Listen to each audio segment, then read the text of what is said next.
আজকে আমরা একটা দারুণ বই নিয়ে কথা বলবো, পিপিএনের লেখা উন্নত ভবিষ্যতের জন্য অতীতকে নতুন করে গড়া। বইটা মূলত আমাদের এটাই শেখায় যে কিভাবে অতীতের কোনো বোঝাকে ভবিষ্যতের শক্তিতে বদলে ফেলা যায়। কখনো কি এমন মনে হয়েছে যে অতীতের কোনো একটা ভুলই যেন আপনার পরিচয় হয়ে গেছে? মনে হয় যেন ওই একটা ঘটনাতেই জীবনটা আটকে আছে, নড়াচড়া করা যাচ্ছে না। এই অনুভূতিটা কিন্তু আমাদের অনেকেরই খুঁজছে না, তাই না? আর এখানেই বইটার আসল কথাটা চলে আসে। দেখুন, যা ঘটে গেছে সেটা তো আর পাল্টানো যাবে না, তাই তো? কিন্তু আমরা ওই ঘটনাটাকে কিভাবে দেখছি সেই ব্যাপারটা কিন্তু পুরোটাই আমাদের হাতে। আর ঠিক এখানেই লুকিয়ে আছে সামনে এগিয়ে যাওয়ার আসল চাবিকাঠিটা। তো প্রশ্ন হলো, কিভাবে আমরা এই অতীতের চক্করে ফেসে যাই? লেখক বলছেন এর পেছনে মূলত 4টে মানসিক ফাঁদ কাজ করে। আর এগুলোকে ফাঁদ বলার কারণটা খুব ইন্টারেস্টিং, কারণ আমরা বেশিরভাগ সময়েই না বুঝে, মানে নিজেদের অজান্তেই এগুলোতে পা দিয়ে ফেলি। আর ফলাফল, আমাদের মানসিক শক্তিগুলো সব নষ্ট হতে থাকে, অথচ আমরা হয়তো টেরও পাই না। এই যে 4টে ফাঁদের কথা বলা হলো, এগুলোর সবচেয়ে বড় সমস্যা কি জানেন? এগুলো আমাদের এনার্জি একদম শেষ করে দেয়। আমরা কি করি? হয় পুরনো ভুল নিয়ে আফসোস করতে থাকি, অথবা সব দোষ অন্যের ঘাড়ে চাপিয়ে দিই। আর এর ফলে কি হয়? সেই একই ভুল আমরা বারবার করতে থাকি। একসময় তো মনে হয় ভাগ্যটাই খারাপ, কিন্তু লেখক বলছেন না, সমস্যাটা আসলে ভাগ্যের নয়, সমস্যাটা লুকিয়ে আছে আমাদের ভাবনার ধরনের মধ্যেই। বেশ, সমস্যাগুলো তো বোঝা গেল, কিন্তু সমাধানটা কি? বেরোনোর রাস্তা কোনটা? লেখক বলছেন সমাধানটা হলো আমাদের মাইন্ডসেট বা মানসিকতার পরিবর্তন। মানে আফসোস করার বদলে অতীতের ওই ঘটনাগুলো থেকে শিক্ষা নেওয়ার দিকে ফোকাস করা। এটাই হলো প্রথম এবং সবচেয়ে জরুরি স্টেপ। এই স্লাইডে দুটো মাইন্ডসেটের পার্থক্যটা একদম পরিষ্কার।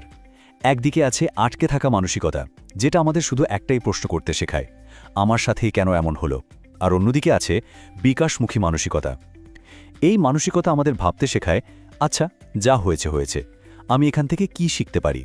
ভাবুন একবার, শুধু এই একটা প্রশ্নের বদলে জীবনে কত বড় একটা পার্থক্য তৈরি করে দিতে পারে। এই পুরো বদলে ফেলার প্রক্রিয়ার কেন্দ্রে একটা দারুণ কনসেপ্ট আছে, যেটাকে বলা হচ্ছে রিফ্রেম করা। রিফ্রেম মানে কি? সহজ কথায়, কোনো একটা খারাপ অভিজ্ঞতাকে ব্যর্থতা হিসেবে না দেখে সেটাকে একটা শিক্ষা হিসেবে দেখা। যেমন ধরুন, প্রজেক্টটা ফেল করলাম, এইভাবে না ভেবে যদি ভাবা যায়, বাহ, এই প্রজেক্টটা আমাকে শিখিয়ে দিল যে টাইম ম্যানেজমেন্ট কতটা জরুরি। এটাই হলো রিফ্রেমিং। শুধু থিওরি জানলেই তো হবে না, তাই না?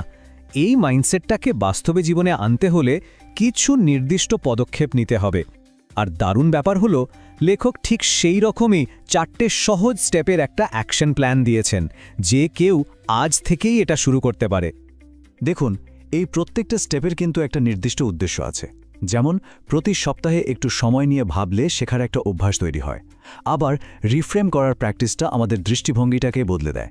কোনটা আমাদের হাতে ছিল আর কোনটা ছিল না সেটা বুঝতে সাহায্য করে অ্যাকাউন্টেবিলিটি ট্র্যাক করা। আর সবশেষে, নতুন কোনো কাজ শুরু করার আগে পুরনো শিক্ষাটা কাজে লাগালে উন্নতি তো হবেই।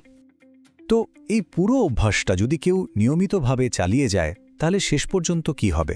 এর আসল পে অফটা কি? ব্যাপারটা খুবই পাওয়ারফুল। এর মাধ্যমে গতকালের ভুল থেকে পাওয়া শিক্ষাটাই হয়ে ওঠে আগামী দিনের সবচেয়ে বড় শক্তি। যদি এক কথাই বলি, এই প্র্যাকটিসটা আমাদের মানসিকভাবে অনেক বেশি রেজিলিয়েন্ট বা দৃঢ় করে তোলে। আমরা আরও ভেবেচিন্তে আরও ভালো সিদ্ধান্ত নিতে শিখি, আর তার ফলে জীবনে আরও ভালো আউটকাম আসে। আর সবচেয়ে বড় যে ব্যাপারটা হয়, তা হলো ভবিষ্যতে যে কোনো সাফল্যের জন্য একটা সলিড ফাউন্ডেশন তৈরি হয়ে যায়। তাহলে একটা জিনিস কিন্তু পরিষ্কার, আমাদের লক্ষ্য অতীতকে মুছে ফেলা বা ভুলে যাওয়া নয়, একদমই না। লক্ষ্য হলো সেই অতীতকেই আমাদের সবচেয়ে বড় অ্যাসেট বা সম্পদে রূপান্তরিত করা। আজকের আলোচনা শেষ করার আগে একটা প্রশ্ন সবার জন্য রেখে যেতে চাই।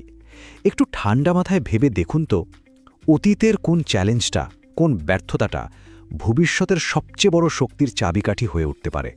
একটু খুঁজলেই হয়তো এমন কোনো উত্তর পাওয়া যাবে যা অনেককে অবাক করে দেবে।